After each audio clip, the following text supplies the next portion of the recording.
아마 여러분들도 저와 비슷한 경험을 신앙생활 초창기에 했을 겁니다.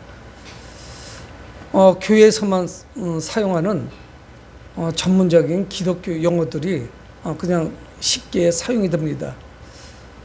그래서 처음에 설교 중에도 그렇고 성도들하고 대화들 중에 자주 인용되는 그런 단어들인데 무엇인지 알 것 같기는 한데 쉽사리 깊이 이해가 되지 않는 그런 기독교 용어가 있습니다. 가장 처음에 힘들었던 게 뭐냐면 성령 충만하다 하는데 뭐 충만도 알고 성부, 성자, 성령도 알겠는데 성령 충만하면 못 알아듣겠더라고요. 이 무엇을 의미하는 거지? 그리고 하나님이 임재하셨다, 임하셨다, 뭐 임재라는 단어 많이 쓰는데 이것도 못 듣겠더라고요. 무슨 말씀이지?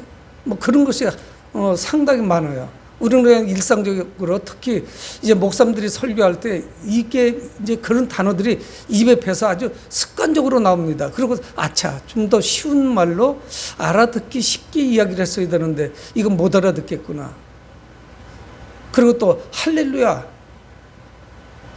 이거는 잘 모르겠더라고요. 후에 이제 설명을 듣고 알게 됐지만 사실은 기도가 끝났을 때 아멘 하는 것도 아멘이 뭔지 모르지요.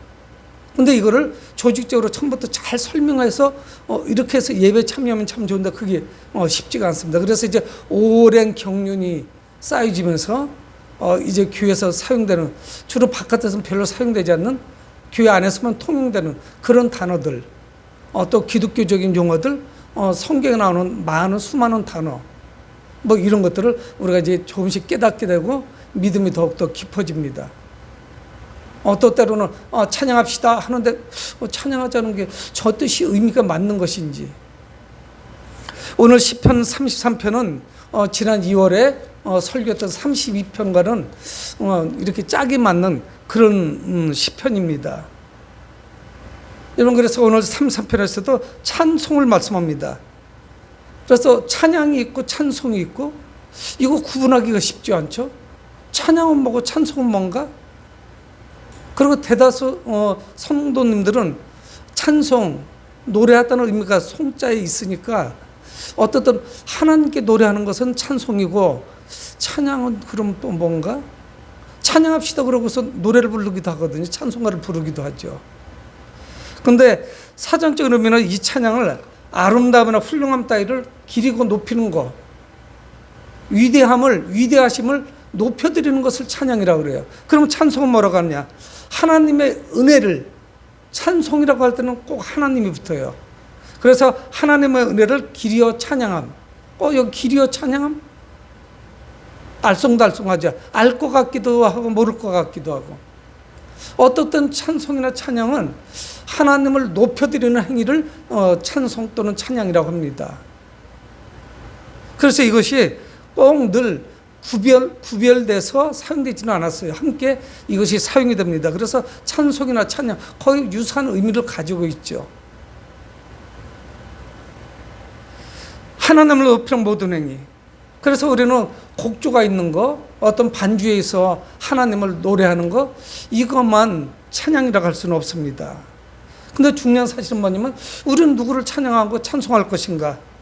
그럼 무엇을 찬송할 것인가? 또 어떻게 찬송할 것인가? 이거는 중요한 것이죠.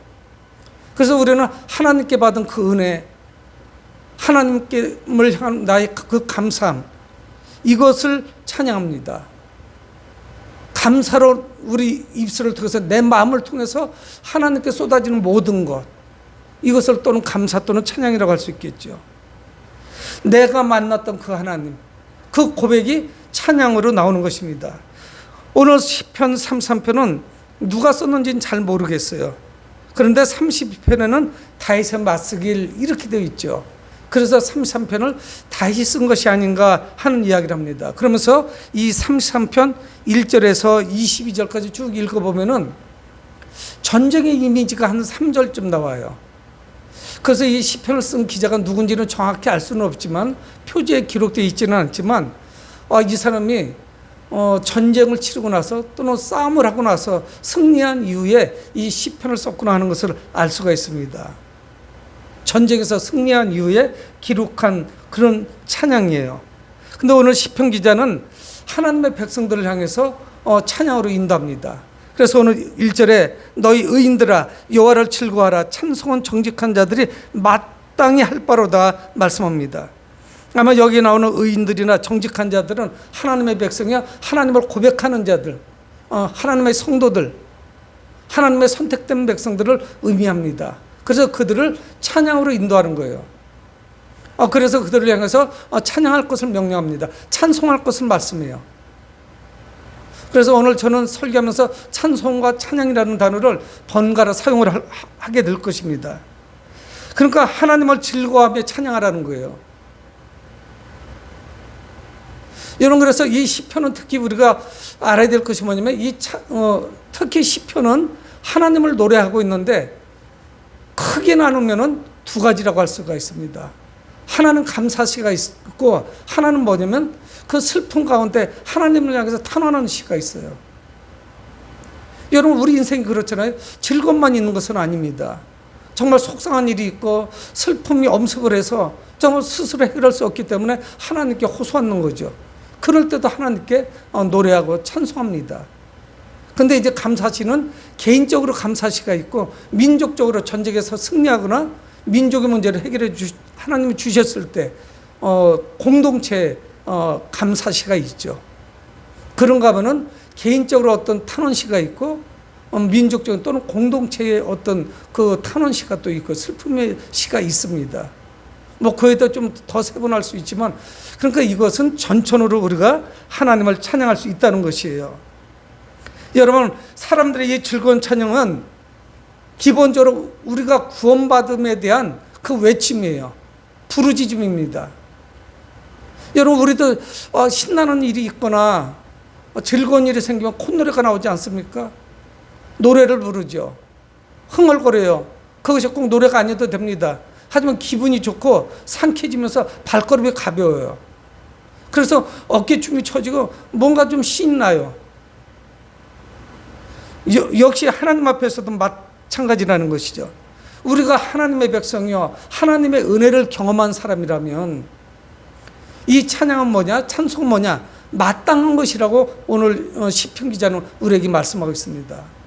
이 찬송 또는 찬양은 우리 성도들의 마땅한 것이래요. 즐거운 일만 있어서 하는 것이 아니고 우리의 삶을 통해서 하나님을 찬송합니다.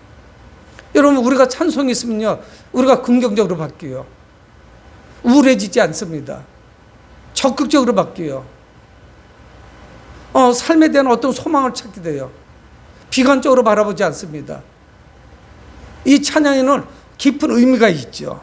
그 시편 기자는 그래서 목소리뿐만 아니라 각종 악기까지 동원을 합니다. 2절에 수금으로 여호와께 감사하고 열줄 비파로 찬송할지어다 말씀하고 있어요. 여러분, 악기는 어떻습니까? 저는 늘 제가 생각하지만 하나님께서 제게 노래의 은사, 달란트를 주셨으면 제가 얼마나 감사했을까. 하다못해 기타라도 좀 잘 치면, 아니 그것도 아니면 하모니카라도 좀 잘할 수 있으면은 제가 그거를 가지고 예배 도중에 또는 설교 도중에 기타를 치며 찬양을 하고 이러면 참 좋겠어요. 근데 어떻든 뭐 음치예요. 음정을 잘 못 맞춰요. 초음을 잘 못 잡습니다. 그러면서 목회를 하면서 많이 좋아지긴 했지만 반주가 있으면 좀 수월하게 가고 좀 잘 못해요. 그리고 음을 잘 못 외웁니다. 다른 거는 그래도 외우는데 가사는 잘 숙지가 좀 안 돼요. 오랫동안 신앙생활 하니까 이제 찬송가를 1절에서 4절까지 암송을 하는 것이지 그걸 몰라요. 대중가요 가사가 거의 생각이 안 나요. 들어도. 그러니까 음악성은 없는 거예요. 여러분, 그런데 사람이 낼 수 있는 그 음계는 한정되어 있습니다. 특히 저 같은 사람은 제가 느껴요. 고음을 할 수가 없어요. 그리고 아주 낮은 저음도 잘 못해요. 그렇게 되면 이게 음악이 안 돼요. 다 음악을 망쳐버려요. 그러니까 이건 음악성이 없는 건 분명한 사실이죠. 여러분, 그런데 악기는 어떻습니까? 사람이 낼 수 없는 음을 내죠. 높은 음도 내고 큰 음도 내고 아주 웅장한 소리도 내고 낮은 음도 내고 뭐 이건 좀 그래도 아주 전천후로 다양한 음악을 냅니다. 소리를 내죠. 그래서 오늘 고민하는 것은 뭐냐? 수많은 악기를 동원해서 하나님을 찬송하라는 것이에요. 이 목소리와 함께 악기가 동원돼서, 오케스트라가 동원돼서 하나님을 찬송합니다. 가만히 생각해 봐요. 이게 한 3000년 전이라면 악기가 얼마나 있었겠어요? 얼마나 또 투박하겠어요? 현악기, 줄이 있는 거라고 하면은 그 몸체가 뭉툭할 겁니다. 그래서 거기다 무슨 줄로 실로를 엮어가지고 뭐 이것이 어떻게 뭐 음역대가 다양하지는 못했을 거예요. 타악기라고 하는 것은 두들겨서 소리가 나는 것이면 다 동원이 됐겠죠. 아주 그것이 명랑하고 경쾌한 이런 음을 내지는 못했을 거예요. 둔탁한 음이었을 겁니다. 그래서 그 음계를 다 내지를 못했을 거예요. 하지만 이 투박한 것들이 다 모여가지고 하나님을 찬송합니다. 그뿐이 아니죠. 3절의 말씀입니다. 새 노래로 그를 노래하며 즐거운 소리로 아름답게 연주할지어다. 새 노래, 새로운 노래예요. 새로 작곡된 노래가 아닙니다. 새로운 마음의 고백으로. 늘 그래서 우리는 올 때, 여러분 우리가 기도하고 하나님을 예배드릴 때 습관적으로 이건 굉장히 좋아요. 그래서 주일날은 예배드리는 습관이 몸에 배 있어야 되죠. 뭐 사실 이 주일날 하나님께 예배드리는 것이 시간 남는 뭐 그래서 드리는 분이 누가 있겠어요. 아니면 더 급한 일이 있으면 어디 놀러 가야 되면 이날은 뭐 영락없이 빼야 되는 날 이런 하면 이거는 온전히 드려지는 것이 아니죠. 내가 늘 드리면서 새로운 마음으로 새로운 각오로 하나님을 뵙게 되죠. 이 날이 얼마나 우리에게 귀한 날인지 모릅니다. 여러분 그런 생각 안 하세요? 이 날은 한 번도 우리가 살아보지 않은 날이에요. 그저 무료하게 하루하루를 보내는 것이 아니라 우리 수명은 점점 단축되어 가니까 여러분 우리가 언제까지 살지 모르지만 이 하루 하나님께서 주신 날이 얼마나 소중한지 몰라요. 엊그제 그런 생각이 듭니다. 제가 30년쯤 살 수 있을까? 30년 힘들겠는데 그런 생각이 드는 거예요. 90대 후반까지 살 수 있겠어요? 그거 10명 중에 1명도 잘 안 되겠죠. 그러면 한 20년은? 그 정도는 잘 건강 주시면 그 정도는 살 것 같다. 그러면 10년은? 자칫하면 10년 정도도 살 수 있겠다. 그건 알 수가 없는 거니까. 여러분 그렇게 생각을 하니까 이 하루가 얼마나 감사하고 고마운지 몰라요. 하나님께서 늘상 같은 패턴으로 우리 삶을 살아서 그렇지 이 날을 얼마나 귀한 날을 우리에게 주신지 몰라요. 그래서 이것을 무료하게 무의미하게 이렇게 우리는 보낼 수가 없습니다. 내가 새로운 마음의 고백을 가지고 하나님 앞에 나오는 거죠. 그래서 옛사람이 아닙니다. 우리는 새 사람이에요. 여러분 우리 노래나 말에 우리 기도에 우리 예배에 우리 모든 감사를 어떻게 담을 수가 있겠어요. 하지만 우리 마음은 그런 새로운 마음으로 늘 솟아올라야 되죠. 샘물처럼 솟아올라야 되는 것입니다. 하나님을 향한 뜨거운 열정, 늘 새로운 마음. 젊은 청춘 남녀들이 데이트할 때 늘 그리워하고 또 만나고 싶어하는 그런 그림을 가지고 그런 아쉬운 마음을 가지고 늘 주님께 나와야 되죠. 우리 안에 열정이 있어야 됩니다. 그래서 하나님의 백성들 이 기쁨이 우리 노래에 가득해야 되죠. 하나님을 찬송할 때, 하나님을 찬양할 때 내 안에 기쁨이 충만합니다. 그래서 그 기쁨이 노래를 통해서 나타나는 거죠. 내 삶이 찬송의 삶이 되어야 되는 것입니다. 여러분 우리는 잘 알고 있잖아요. 법궤가 들어올 때 이 다윗이 얼마나 기뻤는지 자신의 옷이 흘러내리는 것도 몰라요. 여러분 왕의 염치도 사라졌습니다. 체면 따위는 안중에도 없어요. 내가 하나님 앞에 왕이 아니죠. 백성들 앞에 왕이지 하나님 앞에서는 어린아이에 지나지 않아요. 그래서 기뻐 덩실덩실 춤을 춘 거예요. 하나님 앞에. 그랬더니 그의 아내 미갈이 비웃습니다. 왕이셔 염치도 없이 어떻게 그 옷이 벗겨지는 것도 모르고 그렇게 춤을 춥니까?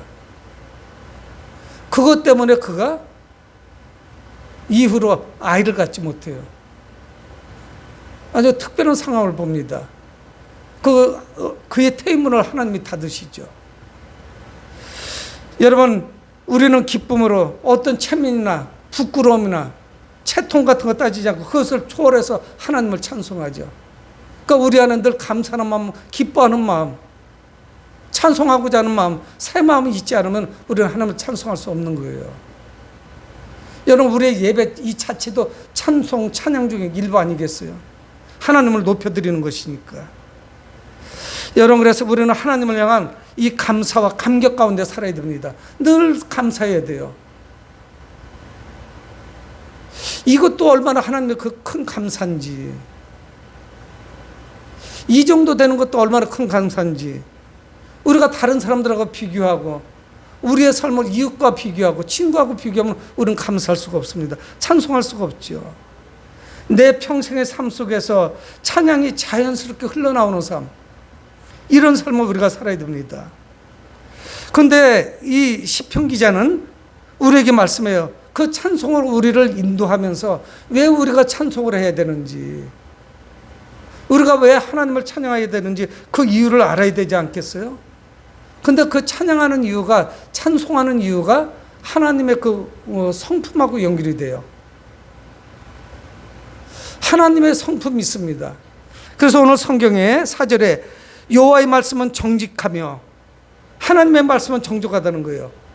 왜 그럴까요? 하나님의 말씀은 창조의 말씀이에요. 그래서 그가 6절, 7절, 8절에서 부연 설명을 합니다. 6절에 여호와의 말씀으로 하늘이 지음이 되었으며 그 만상을 그의 입기운으로 이루었도다. 말씀으로 하늘을 지었고 만상은 입기운으로 지었다는 거예요. 하나님의 입에서 나오는 그 말씀으로 천지가 창조됐다는 거예요. 하늘이 지어졌어요. 그리고 만상이 지었었어요. 이 만상은 온 우주에 있는 모든 별들을 말씀하는 거예요. 천체. 온 우주에 있는 그 수많은 그 천체. 여러분, 시골에 가면은 은하수가 보입니다. 아주 촘촘히 박혔는데 셀 수가 없어요. 멀리 떨어져 있고 원체 많으니까 그저 뿌연하게만 보여요. 우리 눈에는. 근데 그 은하계만큼의 이 별들이 있다죠, 지구상에. 아니, 우주 가운데.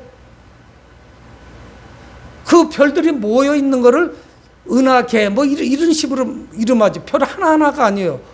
셀 수가 없을 만큼 많이 있어요. 그런 별의 무리가 그만큼 있다는 거예요. 은하수만큼. 은하계에 있는 것만큼. 푸른 하늘 은하수. 그런 동요에도 나오지 않습니까? 이게 셀 수 없이 많은 별이에요. 그래서 바닷가의 모래알 같은 별이라고 말씀하시지 않겠어요?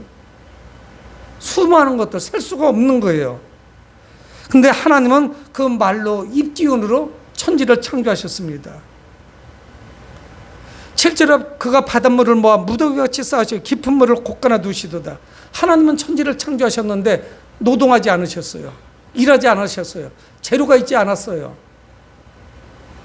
왜 우리가 하나님을 찬송하느냐? 그 하나님의 그 말씀 때문에, 그 말씀이 얼마나 정직한지. 하나님이 말씀하시니까, 첫날 말씀하시니까 창조된 거예요. 빛이 있으라 하셨더니 빛이 있었어요. 둘째 날 말씀하시니까 또 창조가 돼요. 6일 동안 계속 창조하시는 거예요. 근데 어땠었냐? 말씀하시는 대로. 하나님은 능력의 하나님이시지만 정직하게 이루어졌어요. 그래서 하나님을 찬송한다는 거예요. 하나님은 어떻게 했었냐? 무에서 유를 창조하셨어요. 그분이 우리의 삶을 주관하십니다. 우리가 낙심하고 비관에 빠질 이유가 없는 거예요. 그래서 시편 기자는 하나님을 그 창조를 찬송하고 있는 거예요. 여호와의 말씀은 정직하며 그렇게 노래하고 있습니다. 두 번째는 뭐냐? 계속 이어서 나오죠. 그가 행하시는 일은 다 진실하대요. 말만 하시는 분이 아니에요. 하나님의 행동하시는 모든 것은 다 진실하시대요. 거짓이 없다는 이야기예요. 변덕스럽지 않아요. 여러분, 그러므로 우리가 하나님을 찬송하고 하나님께 나의 그 아픔과 어려움을 기도한다는 그 사실은 어떤 의미가 있느냐? 하나님은 진실하시기 때문에 우리를 바라보셔요. 그리고 행동하십니다. 역사하시는 거예요.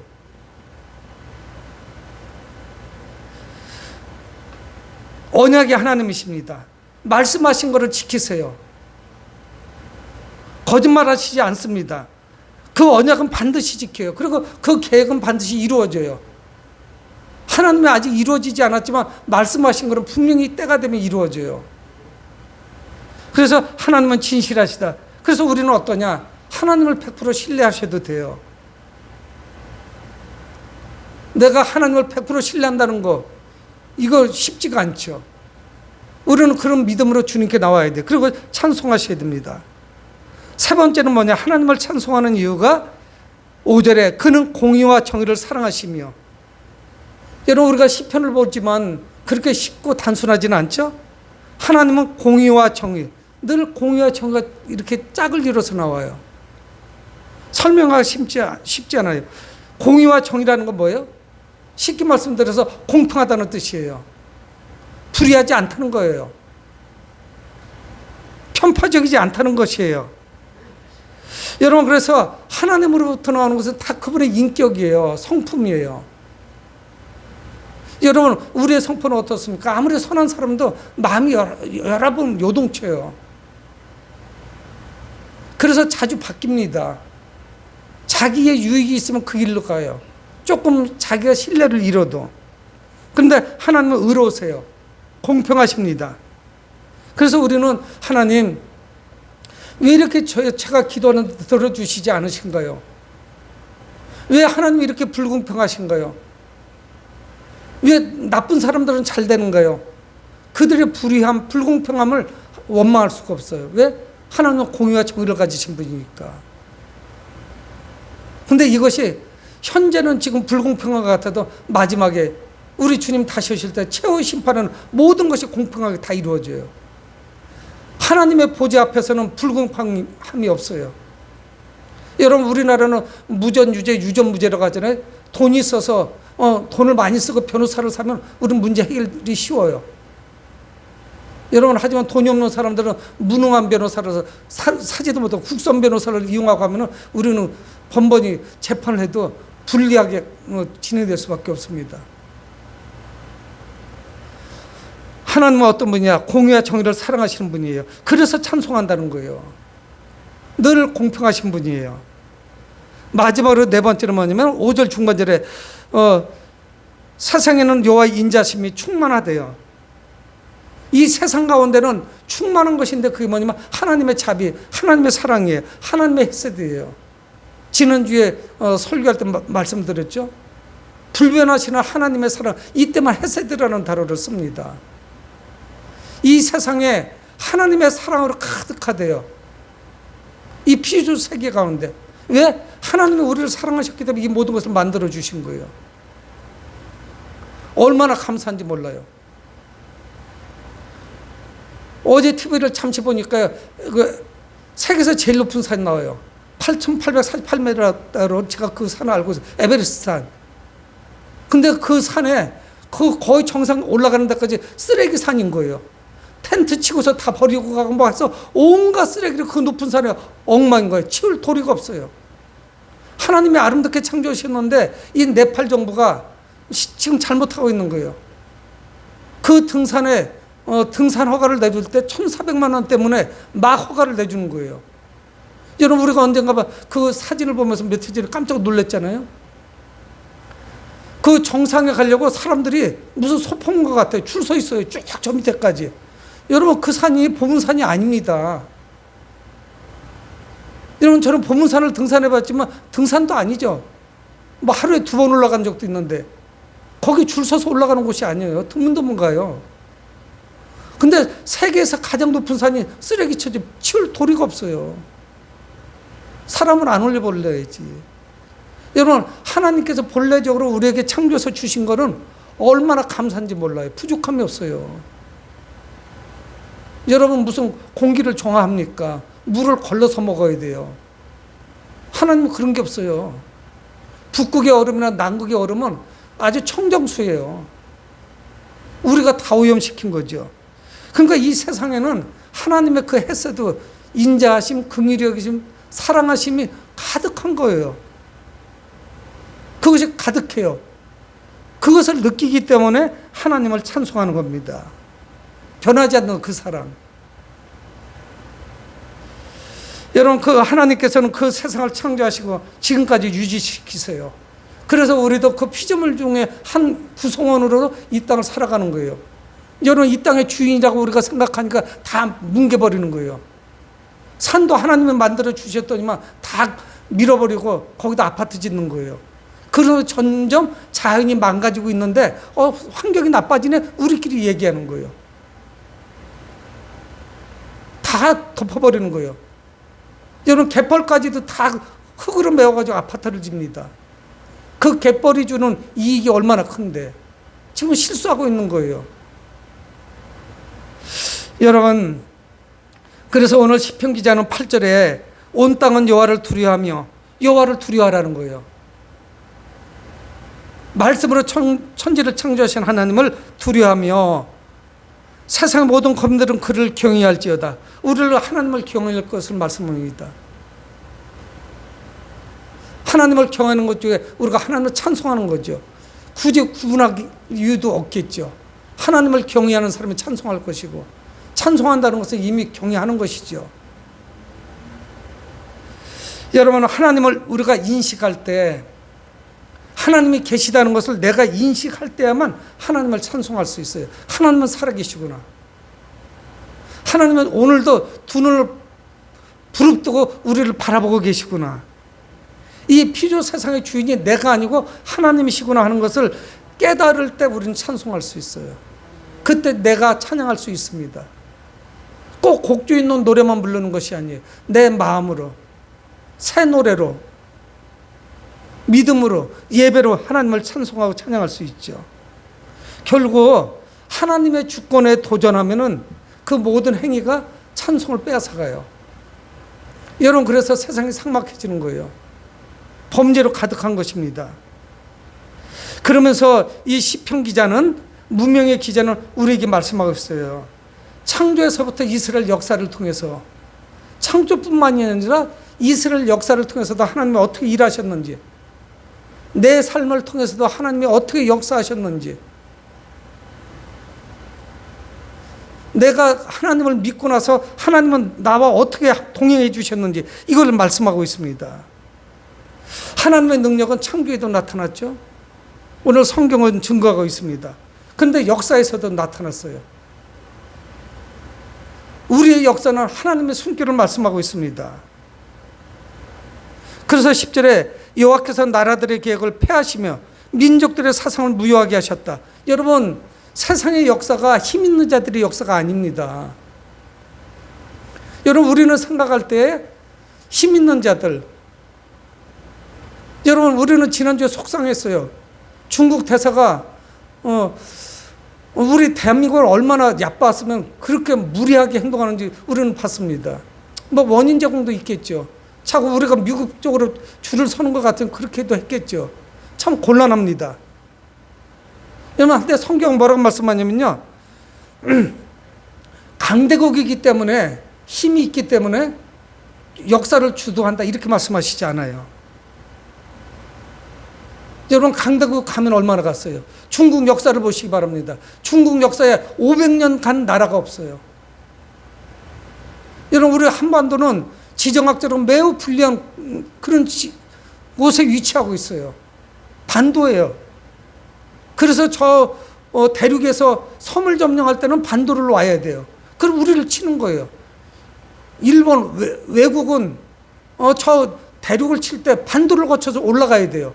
그러니까 임진왜란 같은 전쟁이 일어나는 거예요. 여러분, 근데 중국은 기껏해야 한 나라가 200년 아니면 300년이에요. 이 한반도는 그래도 모든 나라가 500년씩은 갔습니다. 여러분, 그래서 성경 말씀하고 있습니다. 나라들의 계획을 폐하신대요. 강대국의 그 계획이 붙어 있을 수가 없어요. 하나님의 역사하시면 그건 사라지는 거예요. 쓰레기 소각장으로 들어가는 거예요. 민족들의 사상을 무효하게 하신대요. 이스라엘 역사를 통해서 그렇게 행동하셨고 우리 인류의 역사를 통해서 하나님은 그렇게 일하셨어요. 여러분, 인간의 계획은 다 무모해요. 하나님이 인간의 역사를 주관하십니다. 그거를 주도하세요. 근데 그분은 어떠냐? 그런가 하면 반면에 인간의 계획은 무효로 돌아가요. 근데 반면에 11절 여호와의 계획은 영원히 서고, 여호와의 계획은 영원히 선대요. 여러분, 우리가 미국 편에 서야 돼요? 일본 편? 중국 편? 러시아 편에 서는 것이 아니에요. 하나님 편에 서야 돼요. 하나님은 영원하시다는 거예요. 그분의 계획과 그분의 목표는 뚜렷해요. 여러분, 중국이 하는 게 아닙니다. 러시아가 아무 힘도 발휘할 수가 없어요. 하나님의 계획은 영원히 서고 그의 생각은 대대에 이르리로다. 성경은 우리에게 분명히 말씀하고 있습니다. 하나님께서는 하나님의 백성들과 영원토록 함께 하실 거예요. 이 시간 안에만 우리는 머물러 있지 않아요. 우리가 주님이 먼저 오시던가 우리의 생명이 끝나는 그날 주님은 우리와 영원토록 함께 해주실 거예요. 여기서 시간으로 멈춤이 아니에요. 70, 80, 90, 100살? 그거로 끝난다면 우리야말로 허무한 사람들이죠. 근데 성경은 우리에게 분명히 말씀합니다. 영원하고 대대에 이르를 것이다. 그러면서 우리에게 말씀하고 있어요. 여호와를 찬송하는 사람들. 누굽니까? 그들은 하나님의 백성들이죠. 12절에 여호와를 자기 하나님으로 삼은 나라, 여호와를 자기의 하나님으로 삼은 나라, 곧 하나님의 기업으로 선택된 백성은 복이 있도다. 나라와 백성을 말씀해요. 하나님의 우리는 백성들이에요. 하나님의 택하신 백성들이에요. 우리는 하나님의 영적인 선민들입니다. 그런 자들은 어떻다고요? 복이 있다는 거예요. 성경에. 성경 우리에게 분명히 말씀하고 있습니다. 그러므로 하나님이 주관하시는 그런 백성들, 우리는 긍정적이며 소망이 찬 삶을 살아갈 수가 있죠. 여러분, 우리 주변을 살펴보세요. 무슨 소망이 있고 미래가 있어요. 계속 하나님께서 좋은 것을 우리에게 선물해 주셨고 우리는 계속적으로 파괴하고 있는 그런 세상인데 요즘은 그런 생각도 많이 들어요. 주님이 빨리 안 오셔도 우리 스스로 자멸하게 생기지 않았어요? 지금 우리는 참 특별한 시대를 우리가 살아가고 있습니다. 우리가 50년, 100년씩 못 살겠지, 앞으로. 우리 젊은 청소년들, 이런 사람들은 모르지만 벌써 50, 60대 된 사람들이 50년 이상, 100년을 살겠습니까? 우리 후손들에게 너무 미안해요. 여러분, 하지만 우리는 우리 자녀들에게 대대로 믿음을 물려줄 수는 있습니다. 우리가 하나님으로 인해서 새로운 삶을 살아가니 이 땅에서 삶도 천국의 삶이죠. 하나님의 나라에 가서 천국의 삶이 아니라 이 땅에서도 천국의 삶을 살아갑니다. 성경은 우리에게 분명히 말씀하는데 하나님을 섬기는 나라, 그 나라는 복된 나라래요. 하나님의 백성은 복된 백성이래요. 오늘 분명히 우리에게 말씀하고 있습니다. 하나님은 이스라엘 역사 속에서 언약을 맺으셨고 이 축복을 보여주셨어요. 아브라함하고 언약하셨고 모세하고도 약속을 하셨고 다윗하고도 약속을 하셨어요. 사랑하는 성도 여러분, 이 찬송은 믿음의 사람들에게 마땅한 것이에요. 내 삶의 근본이 되셔야 돼요. 이 찬송은 하나님을 하나님으로 고백하는 거예요. 내가 찬송을 통해서 하나님을 하나님 되시도록 하는 거예요. 여러분, 그 하나님을 우리와 같은 인간으로 그렇게 우리가 추락시키는 우리는 기적을 맛볼 수가 없어요. 복을 경험할 수가 없습니다. 이 찬송은 우리의 연약함을 인정하는 거예요. 그래서 창조주 하나님께 찬송하는 것입니다. 또한 이 찬송은 하나님께만 소망이 있음을 우리가 믿는 거예요. 하나님께만 소망이 있습니다. 그 믿음을 찬송으로 드러내는 것이에요. 여러분, 찬양하지 않는 것은 무엇입니까? 내가 하나님과 아무 상관이 없다는 것을 스스로 드러내는 거예요. 여러분, 그러나 하나님의 구원을 경험한 우리는 찬양하는 것이 마땅한 것을 믿으시기 바랍니다. 늘 찬양하시기 바랍니다. 노래로도 나올 수 있지만 우리 마음으로 늘 새로운 마음으로 하나님을 찬송할 수 있어요. 천국의 소망을 품은 우리 특별히 매일매일 우리의 삶을 통하여 찬양을 드리는 그런 삶을 살 수가 있습니다. 사랑하는 성도 여러분, 찬양 자체가 그 자체가 복이라는 것을 깨닫고 잊지 마시고 찬송하실 주의 이름으로 축복을 드립니다. 고마우신 아버지 하나님, 주의 은혜를 감사합니다.